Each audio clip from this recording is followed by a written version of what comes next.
Olá, sejam todos bem-vindos, os cursistas, para a nossa terceira aula.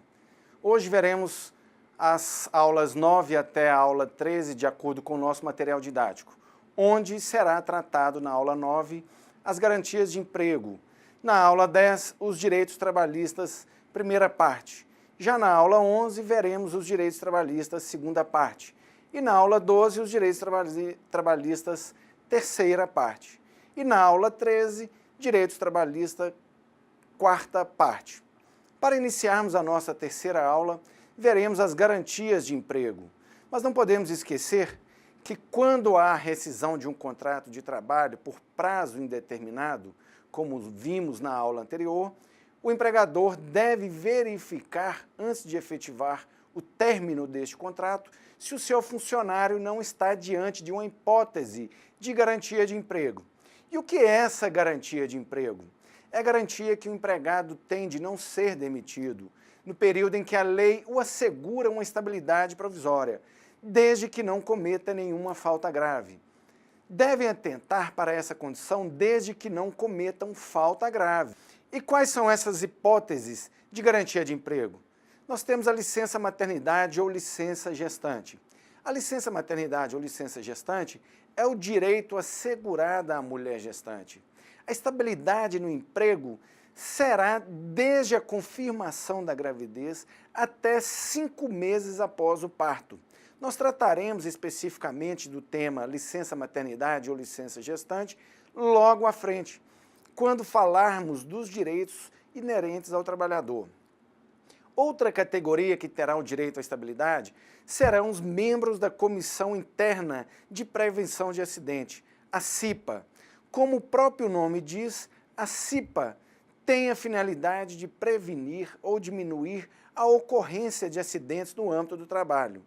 Para tanto, o trabalhador precisa de uma garantia de seu mandato a fim de pleitear uma série de medidas e providências junto ao empregador, sem que ocorram represálias ou pressão por parte do empregador. Dirigente sindical é outra modalidade. Quando alguém postula melhores condições de trabalho, certamente poderá sofrer represália por parte do empregador. Imagina então o caso de um dirigente sindical que representa toda uma categoria de trabalhadores. Com isso, a fim de evitar a dispensa dos dirigentes sindicais, a própria Constituição Federal, no seu artigo 8º, inciso 7º, previu que é vedada a dispensa do empregado sindicalizado a partir do registro da candidatura a cargo de direção à representação sindical e, se eleito, ainda que suplente até 1 ano após o final do mandato, salvo se cometer falta grave nos termos da lei. O que quer dizer isso? Se o empregado, mesmo sendo dirigente sindical, se cometer falta grave, perderá a estabilidade e poderá ser demitido.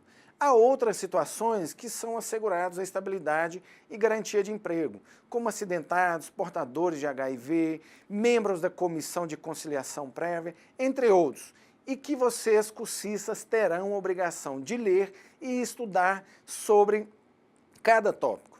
Nessa aula, veremos os direitos trabalhistas. A primeira coisa que veremos nos direitos trabalhistas será a respeito da anotação na carteira de trabalho.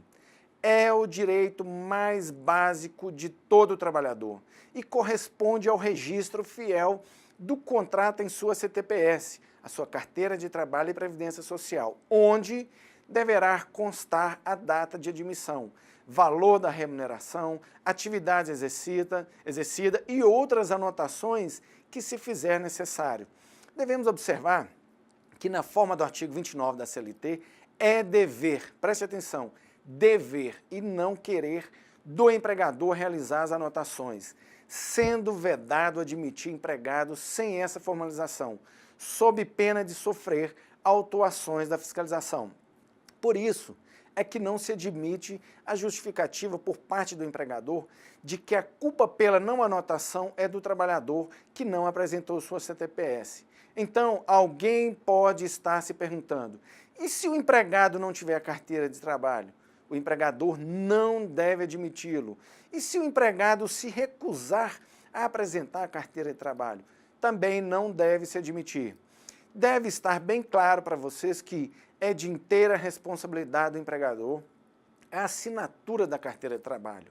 É importante nós ressaltarmos que o empregador jamais poderá fazer anotações desabonadoras a respeito da conduta do empregado, por pior que ele tenha sido. Caso faça qualquer anotação desabonadora, o empregador estará sujeito à reparação de eventuais danos morais. Então fiquem atentos, por pior que o empregado tenha sido, vocês como empregadores não poderão anotar na carteira de trabalho de seu empregado qualquer coisa que o desabone. E vocês como empregados também não poderão permitir que o seu empregador anote qualquer situação que possa desaboná-lo. Caso isso ocorra, deverão buscar seus direitos. Nós vamos falar agora do salário mínimo. E o que é o salário mínimo? É o valor mínimo que todo empregado, seja urbano ou rural, deve ganhar como retribuição pelo trabalho realizado. O artigo 7º, inciso 4º da Constituição Federal, assim define o salário mínimo. Vamos ver aqui no nosso slide. O artigo 7º são direitos dos trabalhadores urbanos e rurais, além de outros que visem a melhoria de sua condição social. Inciso 4º, salário mínimo, fixado em lei nacionalmente unificado, capaz de atender às suas necessidades vitais básicas e às necessidades de sua família, com moradia, alimentação, educação, saúde, lazer, vestuário, higiene, transporte e previdência social, com reajustes periódicos que lhe preservem o poder aquisitivo, sendo vedada sua vinculação para qualquer fim. Bem, nós vimos a definição da Constituição Federal, em seu artigo 7º, inciso 4º, que o salário mínimo deve atender a uma variedade de necessidades. Mas isso, na realidade, não é possível com o salário mínimo que temos em nosso país. Talvez, quem sabe, um dia possamos ter um salário mínimo que realmente possa atender a todas as necessidades descritas na nossa Constituição Federal e deixar de ser apenas uma teoria e passar a ser uma realidade na vida dos trabalhadores. Deus nos ajude que mude a cabeça dos nossos governantes para que isso possa ser mudado. Nós temos o piso salarial. É uma espécie de salário mínimo, mas é aplicado exclusivamente a uma determinada categoria profissional. Por essa razão, também tem a sua finalidade de assegurar uma vida digna ao trabalhador e à sua própria família. E como funciona o piso salarial? Por exemplo, o empregado que trabalha como segurança do trabalho, ele terá um piso salarial, ou seja, será o valor mínimo que essa categoria segurança do trabalho deve receber pelos seus serviços prestados. E por aí segue. Demais categorias têm o seu piso salarial e devem receber, no mínimo, o que é determinado por lei. Nós temos também a irredutibilidade salarial. E o que é isso?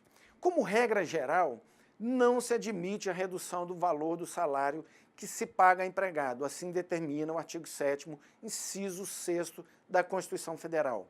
Eu disse em regra, mas a única exceção admitida é quando há intervenção do sindicato profissional, ou seja, mediante convenção coletiva ou acordo coletivo de trabalho, em determinadas situações, poderá ocorrer a irredutibilidade salarial. E qual o objetivo dessa exceção?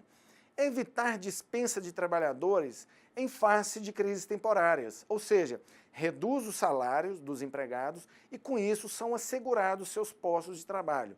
Vamos dar um exemplo nas fábricas de veículos. Vamos supor que ocorra uma recessão em nosso país, caia drasticamente a venda de veículos e as empresas não estão vendendo veículos como vendiam antes da recessão. Para não demitir todos os funcionários e ocorrer um desemprego desenfreado em nosso país, os sindicatos das empresas e o sindicato dos trabalhadores entram em um acordo e concordam em reduzir os salários por um período de tempo, enquanto durar essa recessão.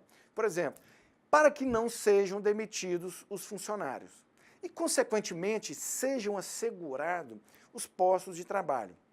Deve ficar bem claro o seguinte: é uma exceção. um caso esporádico, ocasional, e deverá ser por prazo determinado essa redução salarial. Não poderá ser permanente e nem se prolongar com o tempo. Nós temos também o 13º salário. Tenho certeza que muitos aí acham muito bom quando recebem o 13º salário. E qual a razão disso? Porque consiste no pagamento de um salário extra ao trabalhador no final de cada ano.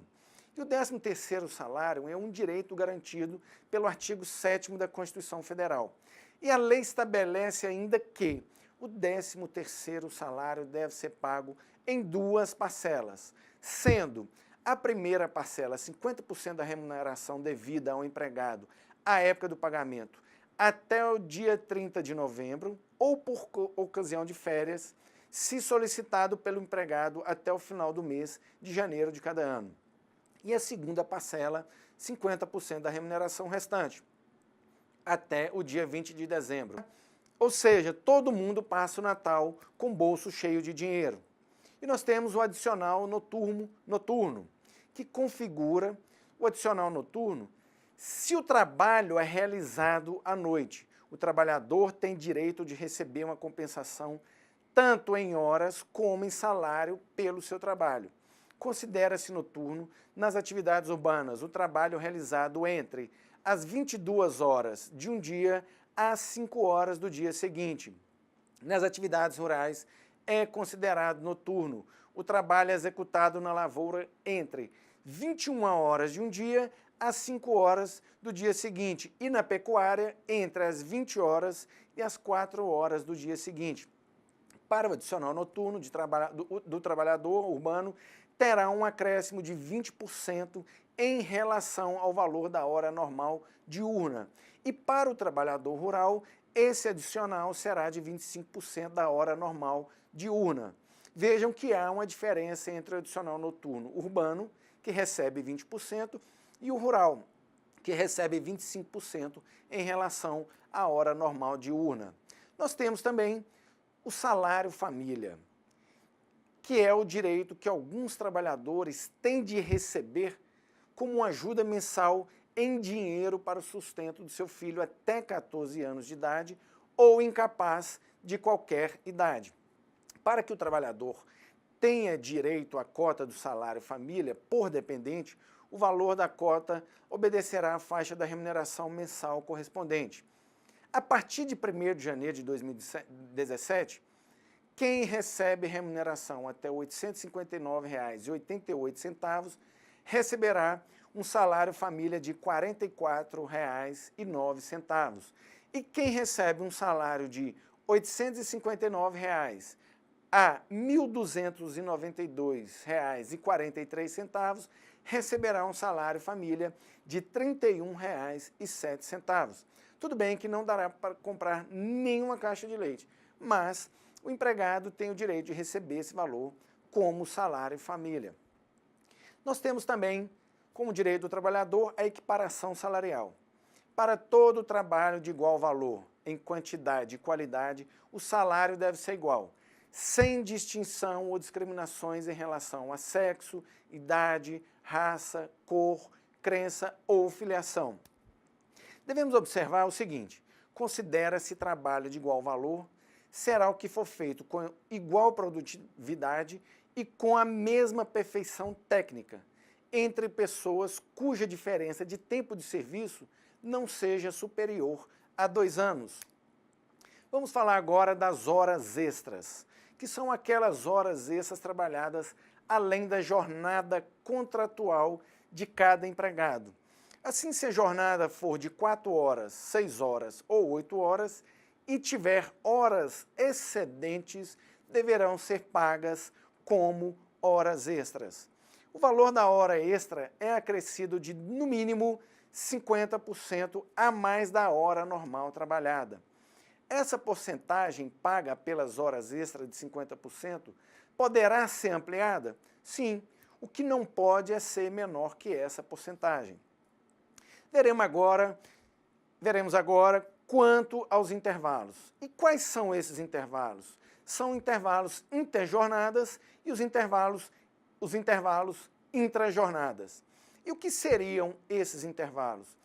Quando acontece e qual a sua duração? Os intervalos intrajornadas ocorrem durante a jornada de trabalho. O trabalhador tem direito a intervalos para repouso, descanso e alimentação.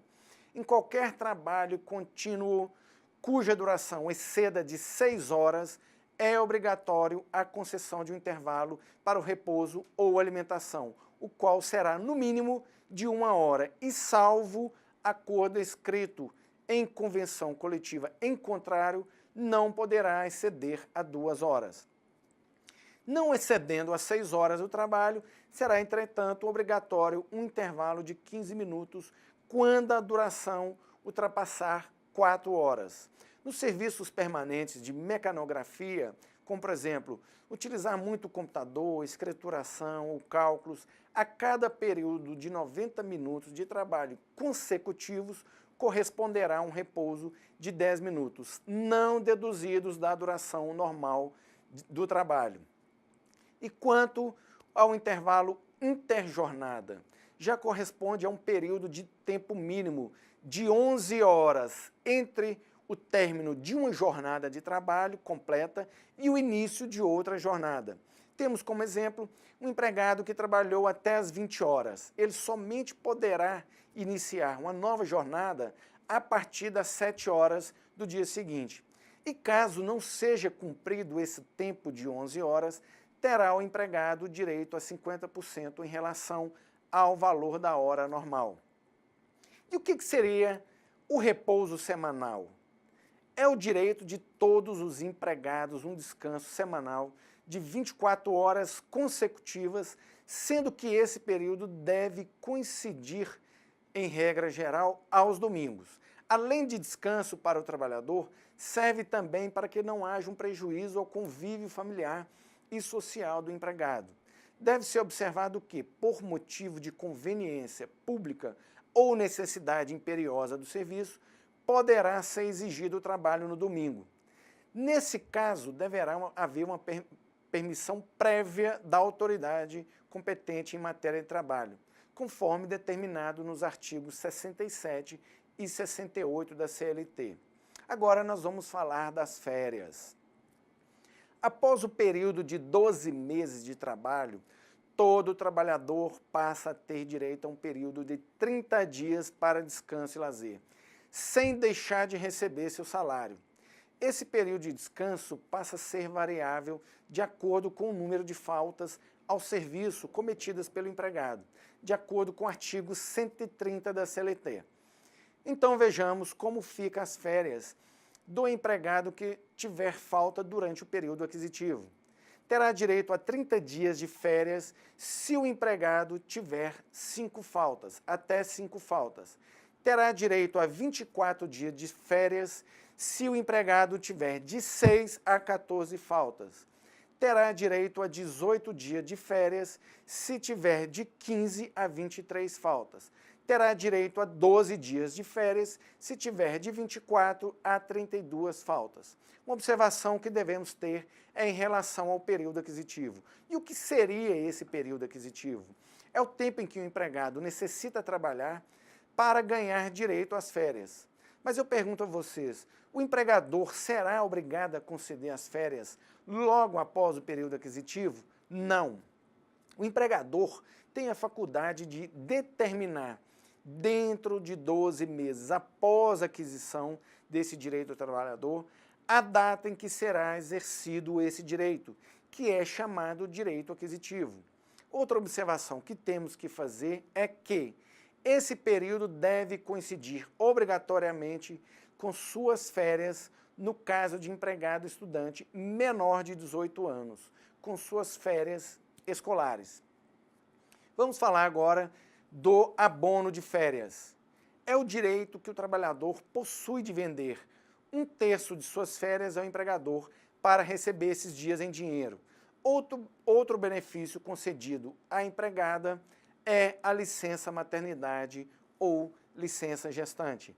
A licença maternidade ou licença gestante é benefício de caráter previdenciário, garantido pelo artigo 7º, inciso 17 da Constituição Federal, que consiste em conceder à mulher gestante licença remunerada de 120 dias.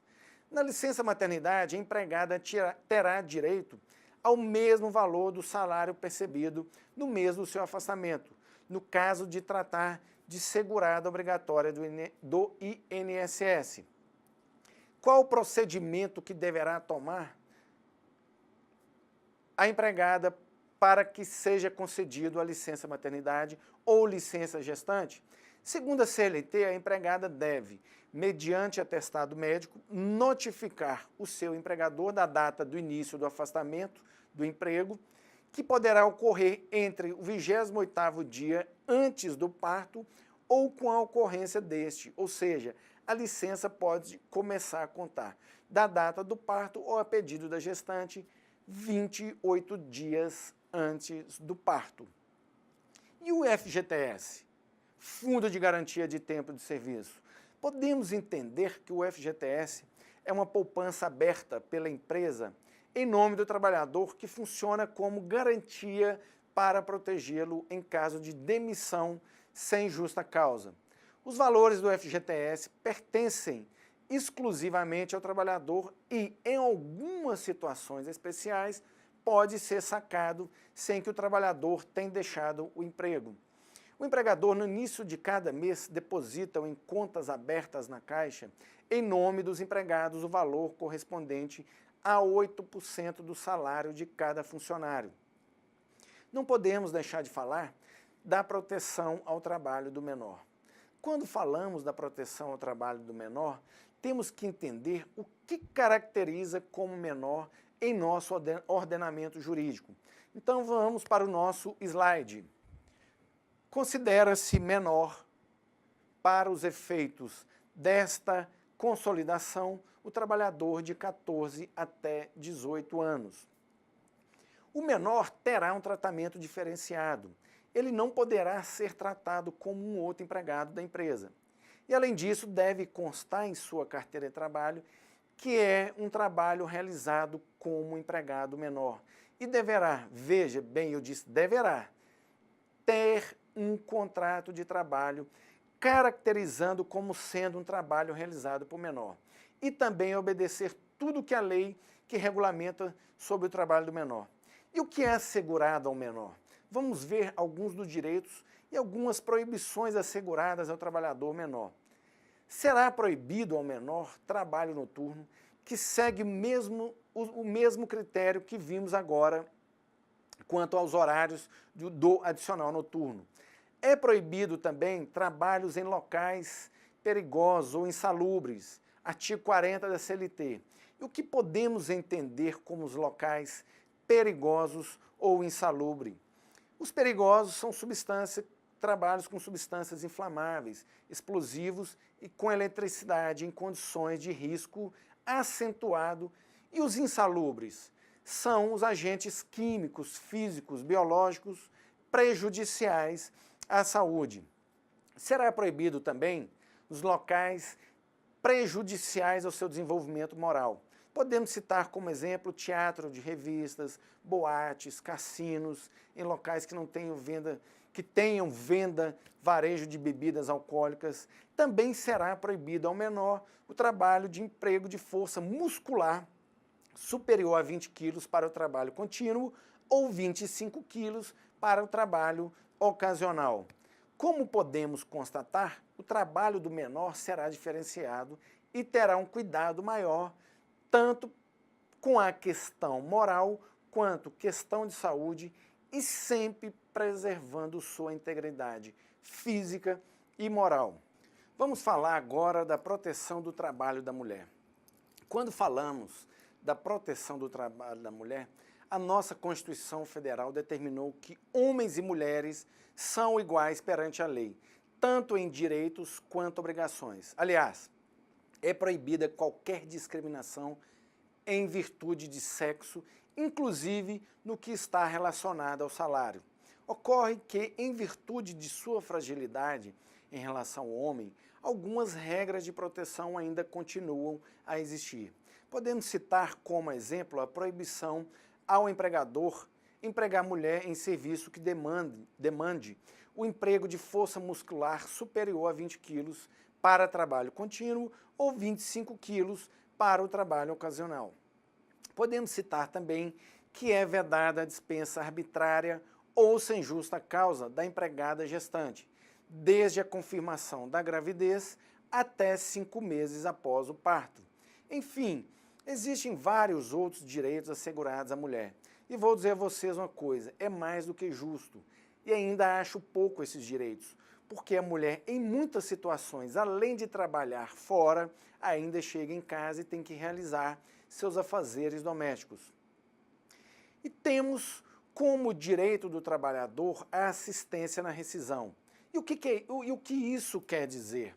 O artigo 477, parágrafo 1º da CLT, nos traz o seguinte. Vamos lá aos nossos slides. É assegurado a todo empregado, não existindo prazo estipulado para a terminação do respectivo contrato, e quando não haja ele dado motivo para a cessação das relações de trabalho, o direito de haver do empregador uma indenização paga na base da maior remuneração que tenha percebido na mesma empresa. Já no seu parágrafo 1º, o pedido de demissão ou recibo de quitação de rescisão do contrato de trabalho firmado por empregado com mais de 1 ano de serviço só será válido quando feito com assistência do respectivo sindicato ou perante a autoridade do Ministério do Trabalho e Previdência Social. Só uma observação. O doutrinador Sérgio Pinto Martins nos ensina que o pagamento devido ao empregado será efetuado no ato da própria homologação à rescisão do contrato de trabalho, em dinheiro ou cheque visado, e não se admite, portanto, pagamento em parcelas ou a prestação. Essa assistência, como podemos perceber, tem uma finalidade de evitar que as verbas rescisórias sejam fraudadas pelo empregador em prejuízo do empregado. Portanto, presume-se que a assistência sindical será um aliado do trabalhador na conferência de todos os valores devidos. Vamos falar do aviso prévio. É o aviso dado pelo empregado ou pelo empregador informando sobre a rescisão do contrato de emprego.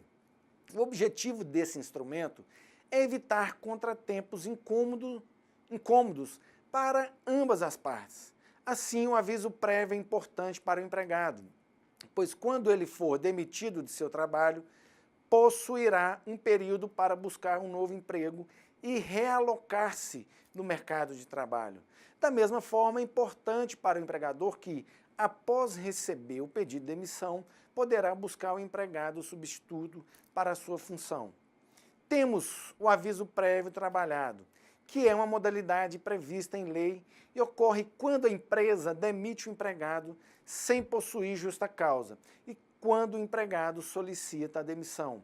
Nesse caso, o empregado trabalhará durante 30 dias, devendo ou realizar sua jornada de trabalho em 2 horas ou eliminar 7 dias consecutivos ao final do contrato, sem realizar horas extras em nenhuma das duas opções. Ao final desse período, o empregado receberá o salário pelos dias trabalhados. O aviso prévio indenizado. Quando o empregado é dispensado sem justa causa e o empregador não quer mais um funcionário na empresa, o empregado possui o direito de receber o salário dos 30 dias de aviso prévio, mesmo sem trabalhar. E esse pagamento deve ser realizado nos 10 dias após a demissão. Esse tipo de aviso também é aplicado quando o empregado solicita demissão, mas não pode continuar na empresa pelo tempo de 30 dias. E o que acontece? Cabe ao empregado pagar para a empresa o valor de 1 mês de salário.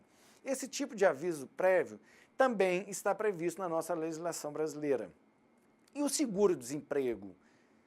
Quem tem direito ao seguro-desemprego? Para ter direito ao recebimento do seguro-desemprego, é necessário que o trabalhador esteja desempregado, tendo sido dispensado do seu posto de trabalho sem justa causa. Ele poderá receber entre 3 e 5 parcelas do benefício, que dependerá de quanto tempo ele trabalhou com a carteira assinada. Vamos entender as regras do seguro-desemprego? Em relação ao número de parcelas, na primeira solicitação, para receber 4 parcelas, o trabalhador deverá comprovar no mínimo 12 meses trabalhados. E para o recebimento de 5 parcelas, 24 meses trabalhados. Na segunda solicitação, as exigências diminuem e, havendo ao menos 9 meses de vínculo empregatício, serão recebidas 3 parcelas, havendo pelo menos 12 meses de vínculo empregatício. Serão recebidos 4 parcelas. Já para receber 5 parcelas, serão necessários ao menos 24 meses de vínculo. A partir dessa terceira solicitação, o recebimento de 3 parcelas dependerá da comprovação de, no mínimo, 6 meses de vínculo.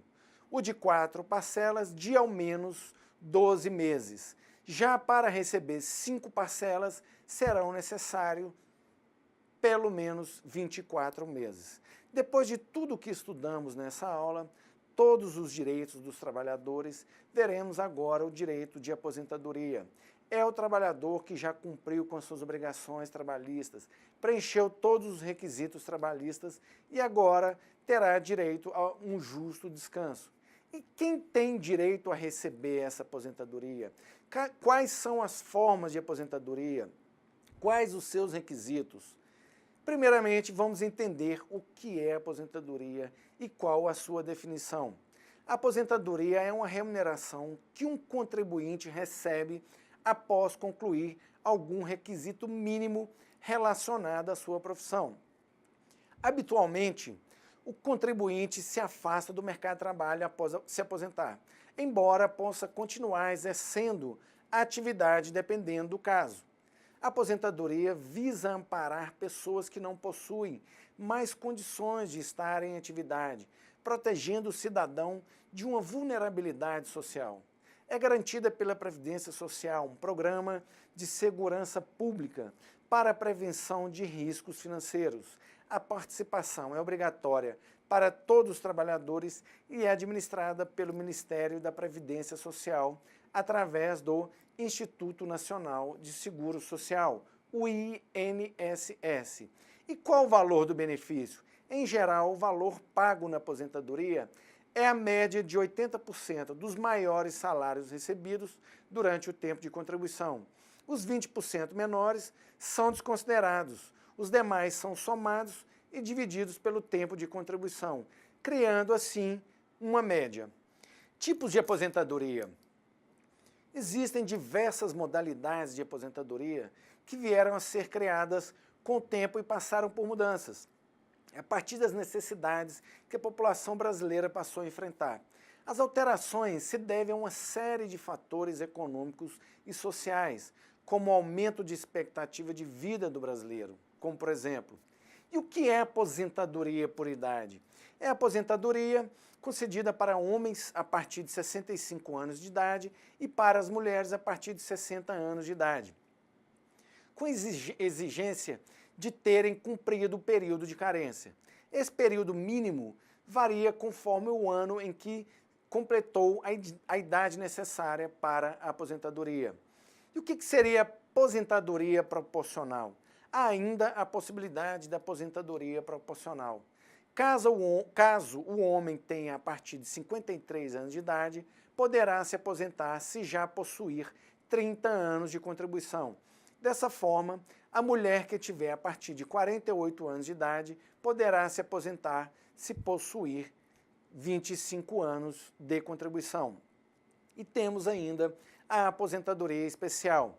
A aposentadoria especial é uma vantagem dada a determinados profissionais que atuam em ambiente de insalubridade, onde existem agentes nocivos à saúde, ruídos altos, contato com material biológico, químico ou doenças infecto-contagiosas, exposição à radioatividade, altas ou baixas temperaturas artificiais, materiais físicos que ofereçam prejuízo à saúde, manipulação de instrumentos cortantes, inflamáveis ou elétricos, entre diversas outras situações, são exemplos de exposição a ambientes insalubres de trabalho. A aposentadoria por invalidez é um benefício concedido ao trabalhador que, mesmo sem tempo de contribuição ou idade completa para a aposentadoria, não possui mais condições de continuar em atividade laboral devido a doenças ou acidentes. A medida imediata ao cidadão que esteja nessa condição deve ser o pedido de benefício por incapacidade. Após o requerimento, o INSS marcará uma avaliação médica para constatar o grau de incapacitação e o tempo em que ela existirá. O grau de incapacidade pode ser avaliada como permanente ou parcial. No caso de profissional poder continuar trabalhando, concede-se um auxílio do acidente, com valor reduzido para compensação de possíveis limitações. Permanente e total, concede-se aposentadoria por invalidez, no caso do profissional não ter mais condições de trabalhar pelo resto da vida.